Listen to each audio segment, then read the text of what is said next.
A very good morning, students.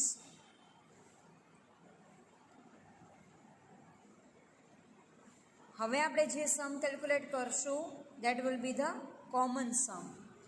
કોઈ નવી formula હવે ઇન્ટ્રોડ્યુસ આપણે કરવાની નથી. Here the sum is if the investor deposits ₹100 every month in a bank account for 2 years at 24% per annum. Find out the amount that he gets at the end of 2 years. So here every month is given. અત્યાર સુધીના આપણે જે સમ કરતા હતા એમાં either we are going to find per annum or semi-annually or quarterly.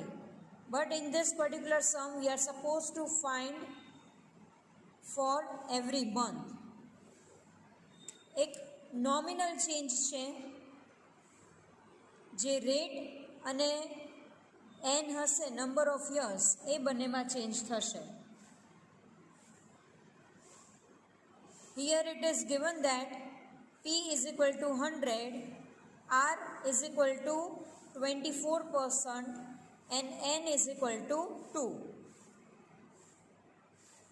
Compounding is done every month. So every month નું compounding આપણે find out કરવાનું છે. એટલે જે rate હશે that will be divided by 12. Every month છે તો in a single year 12 month હોય છે, આપણને બધાને ખબર જ છે. તો રેટ છે that will be divided by 12 અને numbers of year that will be multiplied by 12. So rate will be 24% and number of years will be 24. So now you need to apply formula of future value of annuity. Annuity ની આવશે because every month we are depositing the amount. So this is in your homework. It is very easy one. So this is your sum for homework. The sum is Mr.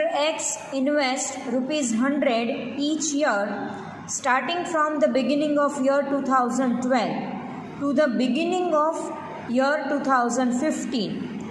What is the amount he is likely to receive at the end of year 2015? This is totally new sum. Here it is given that Mr. X invests ₹100 each year. So per annum માં આપણે find out કરશું starting from the beginning of year 2012. So 2012 જ્યારે start થાય છે that is from the January to the beginning of the year 2015. એટલે તમારું investment તમે 2015ના starting સુધી કન્ટિન્યુ કરો છો. Now what is the amount he is likely to receive at the end of 2015?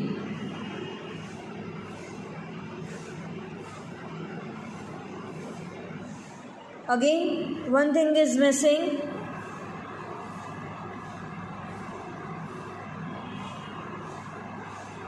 At the rate 10%. So here P is 100, rate of interest is 10%. N આપણને આપેલું નથી પણ આપણે ફાઇન્ડ આઉટ કરવાનું છે number of years.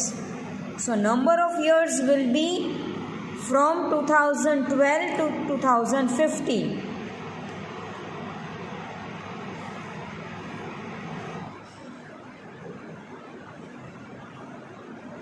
So 2012, 2013, 2014 and 2015. So total થશે 4 years. Normal single અમાઉન્ટની formula આપણે ઇન્સર્ટ કરીએ છીએ. So AN P 1 plus R raise to n એટલે 100 1 plus 0.1 raise to 4. So 100 1.1 raise to 4 એ આપણે કેલ્ક્યુલેટ કરીએ.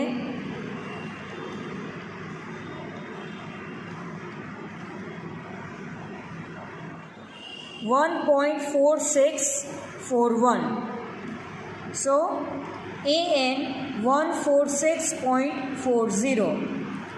Now amount beginning of the year 2012 will be compounded 4 times every year to get the amount. આ સમમાં થોડોક change છે. આપણે એક વખત આપણને મળી ગયું છે 4 yearsનું.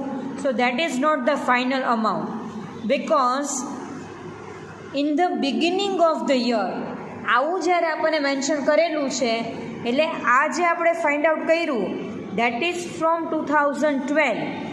હજી આપણે 2013, 2014, 2015 એના બધાને આપણે ફાઇન્ડ આઉટ કરવા પડશે, તો જ આપણને એકચ્યુઅલ અમાઉન્ટ મળશે.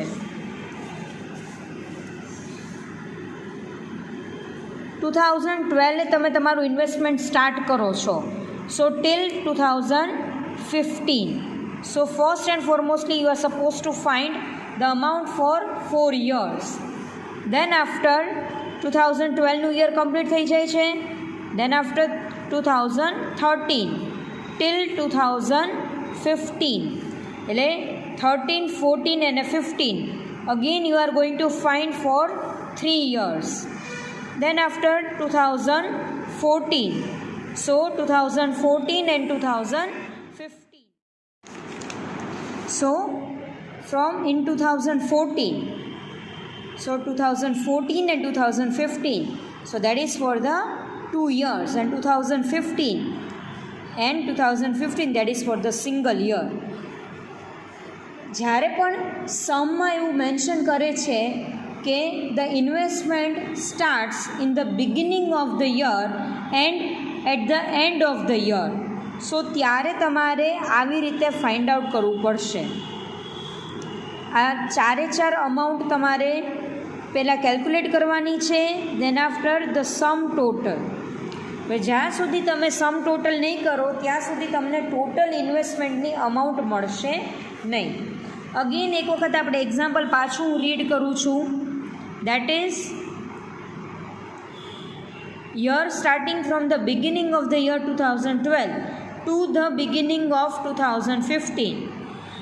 હવે જે આપણે અમાઉન્ટ ફાઇન્ડ આઉટ કરવાની છે that received at the end of the year 2015. જો ખાલી બિગિનિંગ ઓફ 2015 હોય તો આપણે ખાલી 3 yearsનું જ ફાઇન્ડ કરવાનું થાય. 2012 to 2013 that is for the 1 year, 2013 to 14 second year, and 14 to 15 that is third year. But here we are going to find for the 4th year because at the end of the year is given. એટલે અત્યારે જે આપણે find out કર્યું that is from 2012 to 2014 that is for the 4 years. એવી જ રીતે આપણે બીજું ફાઇન્ડ કરશું.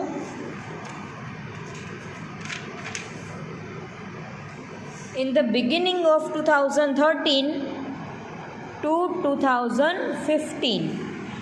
So same formula, A is equal to P in a bracket 1 plus R raised to n. 100 1 plus 0.1 raised to 3. 100 1.1 raised to 3. So the answer is 133.1. Okay, so that is from 13 to 15. હવે આપણે find કરીએ છીએ in the beginning of the year 2014 to 2015. એટલે અહીંયા તમારો n change થઈ જશે 2. So 100 1.1 raise to 2. So 1.21. So the answer is 121. And now the last in the beginning of 2015. That is for the single year. A P 1 plus R raised to N, 100 in a bracket 1 plus 0.1 raised to 1, 100, 1.1, so the answer is 110. હવે આપણે ચારે ચાર યરમાં જે આપણે find out કર્યા હતા જુદા જુદા એન લઈને, તો એ બધી અમાઉન્ટનો આપણે ટોટલ કરવાનો છે એટલે આપણને આન્સર મળશે. સો 146.4 plus 133.1 plus 121 plus 110. So the total is 510.5. એટલે આ જે અમાઉન્ટ છે એ કોઈ ઇન્વેસ્ટર જ્યારે બિગિનિંગ ઓફ ધ યરમાં ઇન્વેસ્ટ કરશે તો at the end of the fourth year he is going to have this kind of amount. આવો એક જ સમ છે બિગિનિંગવાળો, એટલે થોડુંક ફોકસ અહીંયા આપણે કરશું. સો in the beginning of the year જ્યારે આપેલું હશે ત્યારે આપણે આવી રીતે કેલ્ક્યુલેટ કરવાનું છે. દેન આફ્ટર હોમવર્કના સમ આપું છું. અગેન ઓલરેડી આપણે કેલ્ક્યુલેટ કરેલા જ છે, કંઈ નવી ફોર્મ્યુલા તમારે અપ્લાય નથી કરવાની. So please pay attention. Now write down. A person invests rupees 4,000 every 6 months at 12% interest from the period of 10 years. Interest gets compounded half yearly. What amount will the person get at the end of 10 years? એટલે half yearly છે એટલે જે rate હશે that will be divided by 2 અને જે number છે number of years છે that will be multiply by 2. એવી રીતે તમારે કેલ્ક્યુલેટ કરવાનું છે. Then after next sum. Ramesh want to invest ₹10,000 for 5 years. He may invest the amount at 12% per annum. Compound interest occurring at the end of each quarter of the year, or he may invest it at 14% per annum. Compound interest occurring at the end of each year. Which investment will give him better return? 2 option વાળો સમ છે, તો એ પ્રમાણે તમારે બંને ઓપ્શનની comparison કરવાની છે અને લાસ્ટમાં તમને જે આન્સર મળે એટલે જે ઓપ્શનનો આન્સર હાઈએસ્ટ હશે that option will be selected by the investors. So આ તમારા હોમવર્કના સમ છે.